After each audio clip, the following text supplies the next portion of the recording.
Magandang oras mga kababayan, mga ka-Golden Boy. Meron tayong latest ngayon sa Fox News Channel, ang balita tungkol sa update sa meeting sa Islamabad sa pagupo ng negotiator ng Iran at ng negotiator din ng Amerika.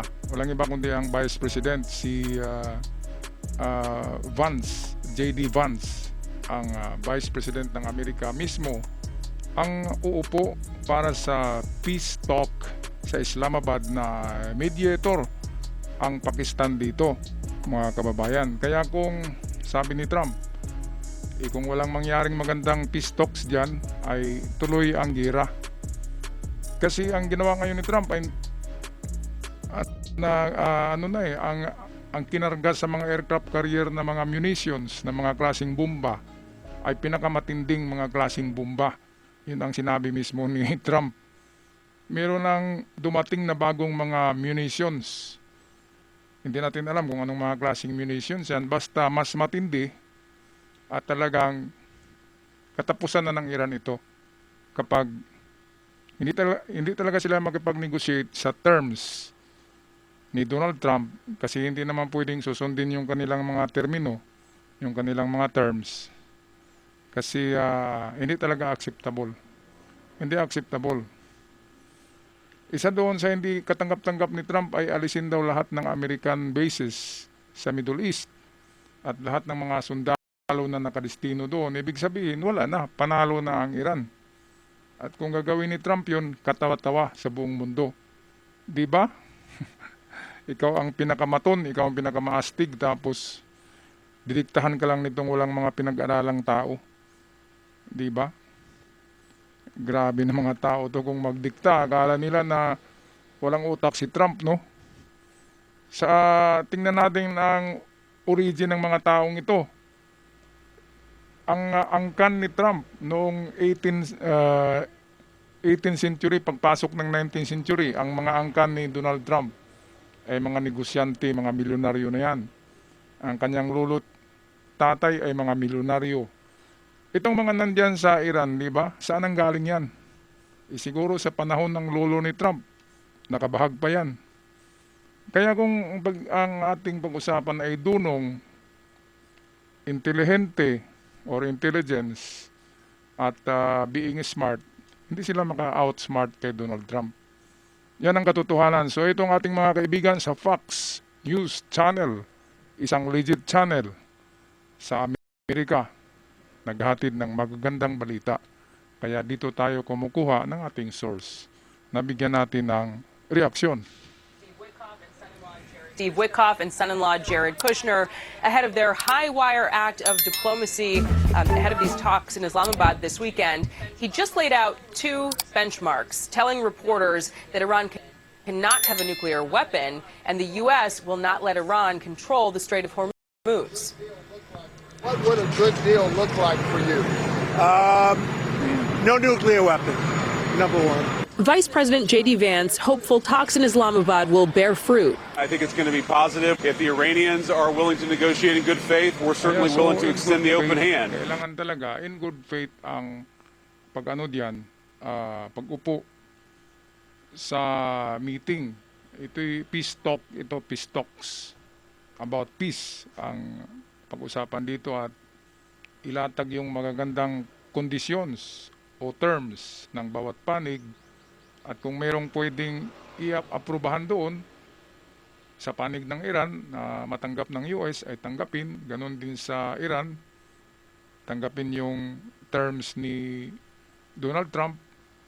Ang problema, sarado nga ang mga utak nitong sa Iranian regime. Kaya kahit yung negotiate sila Abbas Araghchi at kahit yung presidente ng Iran ang pupunta diyan sa Islamabad, kahit oo na sila o okay, hindi pa rin mangyari yan kasi walang umupo na opisyal ng IRGC kasi wala na nga silang opisyal, ubos na lahat. Kaya walang uupo doon. Itong uupo na galing ng Iran ay galing sa Iranian government talaga, hindi yung galing sa Ayatollah. Kasi alam naman natin na ang Iranian government ay under lang yan ng Ayatollah regime eh. Ayatollah talaga ang namamahala dyan sa Iran in terms of power and military. Kaya ako'y naniniwala na hindi talaga magkasundo ito. Sa akin lang yan na hindi talaga kasi IRGC, sarado kasing utak niyan. Ayaw nila tanggapin ni isa man sa mga kondisyon ni Trump. Grabe itong mga taong to. Sabi nga ni Trump, if you wish to live, surrender now and make terms. Make a deal. Make a deal. Yun lang naman eh.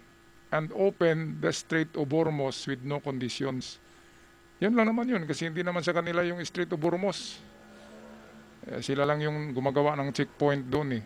Parang gumawa sila ng toll gate. Imagine nyo $3 million pala ang hinihingi nila sa bawat barko.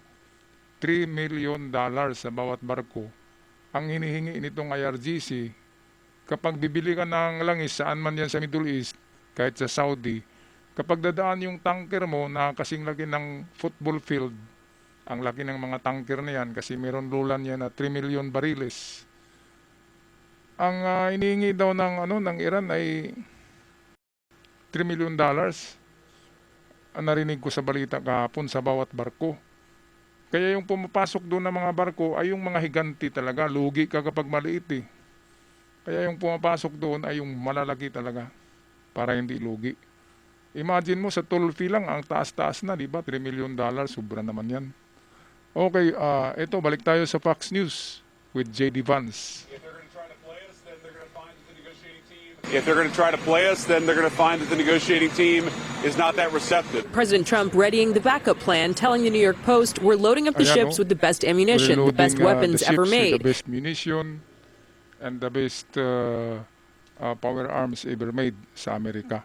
Ito nga yung sabi ni Trump eh, na mas matindi ngayon ang aming gamitin na mga bala, na mga missiles, na mga munitions.